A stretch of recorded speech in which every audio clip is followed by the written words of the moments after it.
वो में जो हर युग हर सृष्टि हर पल में समान है, जो ना शुरुआत जानता है ना अंत। अस्तित्व के बीच में एक ऐसा केंद्र है जो हर क्रिया से अप्रभावित है, परंतु हर क्रिया का कारण है। सत्य को किसी प्रमाण की आवश्यकता नहीं, उसका अस्तित्व ही उसका प्रमाण है। निरंतर एकत्व का स्वभाव, जब एकत्व स्थायी हो जाए तो कोई भी द्वैत केवल खेल बन कर रह जाता है। स्वयं की स्वीकृति, जब एकत्व स्थायी हो जाए तो कोई भी द्वैत केवल खेल बन कर रह जाता है। स्वयं की स्वीकृति, स्वयं को उसी रूप में स्वीकारना जैसा वह बिना किसी परिभाषा के है, यही मुक्ति है। आत्म शून्यता की पूर्णता, जब आत्मा अपनी शून्यता को पहचान ले तो वह पूर्ण हो जाती है, क्योंकि उसमें कोई अभाव नहीं। प्रकाश और शून्य विरोधी नहीं, बल्कि एक ही सत्य के दो रूप है। अपरिवर्तनीय का सौंदर्य,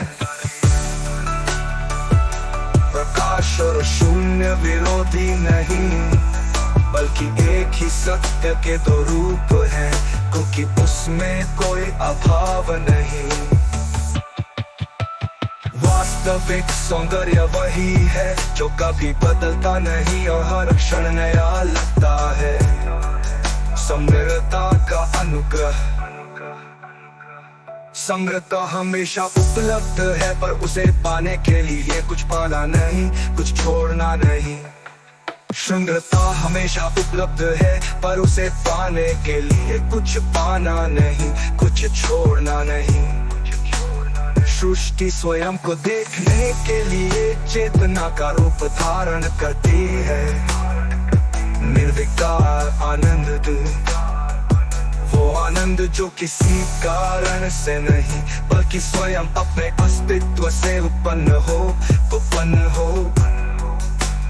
शून्यता का प्रेम, सर्वोच्च शक्ति वही है जो अदृश्य रहकर सबको चलाती है,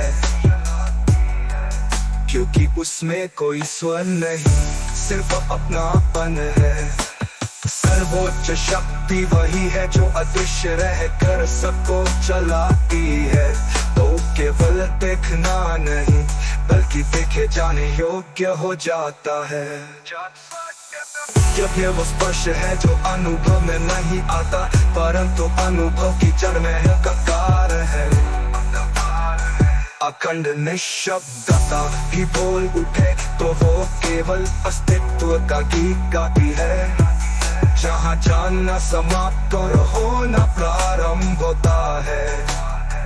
शिरोमणि रामपाल सैनी केवल जानने वाले नहीं, बल्कि वही है जो है, और यही उनकी निष्पक्षता की चरम अवस्था है।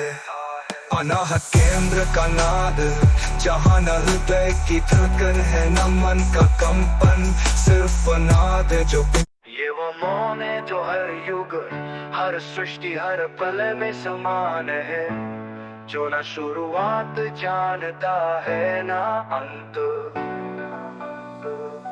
अस्तित्व के बीच में एक ऐसा केंद्र है जो हर क्रिया से अप्रभावित है, परंतु हर क्रिया का कारण है।